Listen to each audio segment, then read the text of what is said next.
The Curse of Nkeiru. There lies a village in the nestled lush landscape of Umuaka village in South Nigeria. There is a man named Obinna. Obinna has a wife named Nkeiru, and both of them have two children. Obinna is averagely rich, but he's loved by people because he assists everyone where he can. But the wife Nkeiru doesn't seem to like this. Nkeiru wonders why men always get the attention instead of women, despite the fact that women are more beautiful. Nkeiru has a friend, Chisom. Chisom goes to the stream to fetch water, and she cooks for her family. One day, Nkeiru went to meet her friend Chisom, who was cooking for the family, to discuss with her. Nkeiru asked Chisom, why is it that men get all the praises? They send women on errands and they balance to make decisions. Chisom responds, yes, I see Obinna, your husband, getting all the attention. No matter what we do, it's just about the men. We are just their shadows.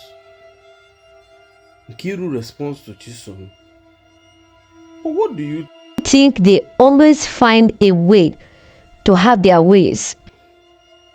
Chisom replies, Nkeiru, then change it. Take power. They think it's theirs. Be the first woman to lead. Rule us. I will support you. Nkeiru looked at Chisom. Wow. When Nkeiru went home, she began to think about how she can rule. For 3 days, she was thinking on what to do. Then, one day, she got a plan and she left.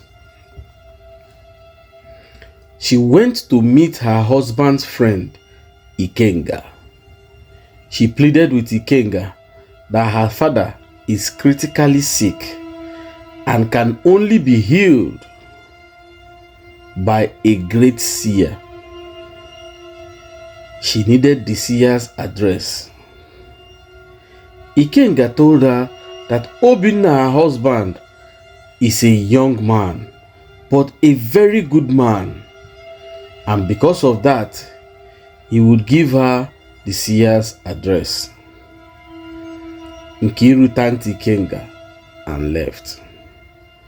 At home, Obinna gave Nkeiru money and told her that he was surprised to hear that the father-in-law was very sick. But nobody ever told Obinna. Obinna told her that he was worried and would not like anything to happen to the father-in-law. He gave her more money and told her that if need be, she should come back and collect more money. Nkeiru was very happy and left for the seer's shrine. On her way, Nkeiru saw a woman dying of thirsty. All she needed was water. Nkeiru turned away and said, I can't help you. I have better things to do. Nkeiru never cared to help. She went away. But when Nkeiru saw a shop that people were looting from, she joined to steal. After stealing, she continued her journey until she saw a villager. She asked for the direction to the ant hill where the seer stays. A villager points to the ant hill, but told her that the great seer lives in the ant hill. But he added, the seer is not for selfish desires. Many who have entered never returned. But Nkeiru, blinded her by ambition, went straight to the ant hill. Immediately the seer saw her. He told her that she has come for something that is not natural. The seer said, men and women are created to complement each other, not to dominate each other. Nkeiru replies the seer, Let me worry about that. Just give me the power to lead. The seer tells her, Even the wealth you brought to bride me belongs to your husband, who is a man, yet you seek to dominate and rule. Well, the seer reluctantly agrees, but warns, what you gain will come with a price. Balance is sacred, and you cannot escape the consequences. Nkeiru replied, Well, don't worry about the consequences. Just give me the power first. and so the seer gave her the power to command everybody to obey her. She went home happily. When she got home, she ordered her husband Obinna to kneel down. From that day, she took over Obinna's role and ordered Obinna to take over her role of cleaning the house, cooking, fetching water, and taking care of the kids.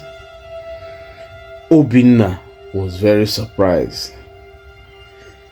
Nkeiru went straight to the palace and addressed the king and took over. Nkeiru sacked all the male cabinet and took over. She gave a new law that only men should go to the farm. Only men will cook for the family. Only men will fetch water. And anyone who dares to disobey her orders will be flogged in public place. But secretly, Chisom, her friend, worships her husband, while Nkeiru doesn't care about Obinna anymore. When Chisom comes to the public, she sings praises to Nkeiru. Nkeiru will be full of happiness while being praised. One day, some women reported that their husband did not touch them because they said they were tired after doing all the farm work and house chores and even taking care of the children. Nkeiru ordered that those men be brought and flogged in the village square. Soon, some men in the community gathered at night to discuss the future of the community in a low tone. A small crisis broke out with the neighboring community. Instead of dialogue, Nkeiru dressed up with her women, went there, killed men and women of that community. She came back to celebrate. After the celebration, a dark cloud soon appeared on the village. Some women began to complain. They complained that their children no longer listens to them. Their grown-up daughters no longer listens to them. And to make matters worse, their husband cannot say anything because of the order given by Nkeiru. Most of these husbands will sit and watch all these things happen. They cannot even take charge of the family because nobody wants to bear the wrath of Nkeiru. The load of managing families began to weigh down on these women as they complained bitterly. The men started their secret meeting. One day, Nkeiru received a letter from the neighboring community telling her that they are coming with full-blown war due to her actions. They reminded her that every action has a consequence, and killing their people means war. When Nkeiru read through this letter, she panicked. Nkeiru immediately rushed to the seer. The seer, on seeing Nkeiru, said, You were warned. What is unnatural cannot last. The balance would be restored with or without you. Nkeiru was very disappointed. At this point, she has lost all her powers and became weak as an ordinary person. Back in the village, a group of men went to meet with Nkeiru's husband, Obinna, who was not feeling very good. They went to discuss the future of the community. After the meeting, they marched to the palace, holding clubs, knives, sticks to take over. They immediately got to the palace and wrote a letter to the neighboring village, asking the king of the village not to carry out the war threat. They told the king that they have restored their village and are ready for peace and not of war. The next day, when Nkeiru came back, she saw her two children lying on the floor. She was shocked to see them on ordinary ground.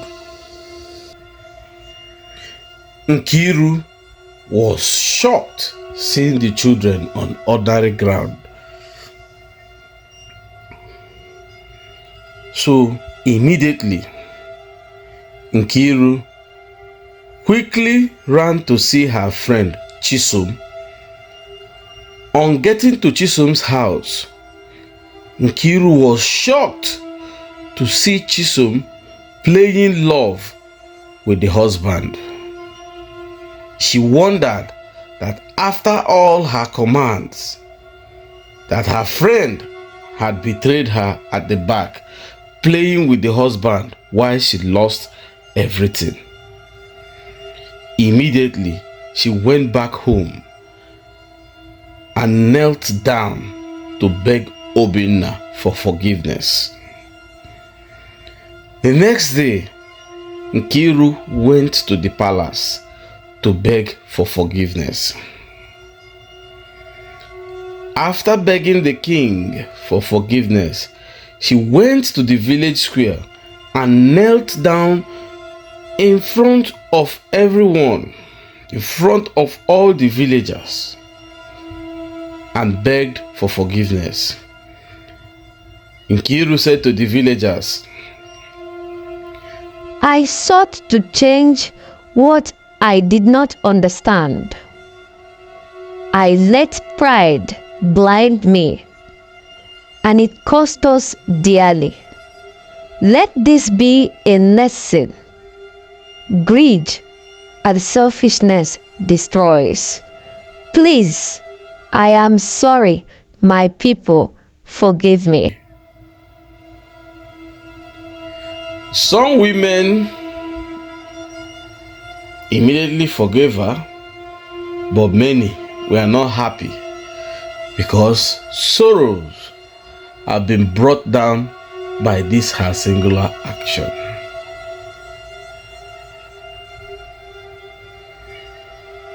Lesson: in the end, power without purpose is a curse. True greatness lies in the balance of humanity and love. I hope you have learned something.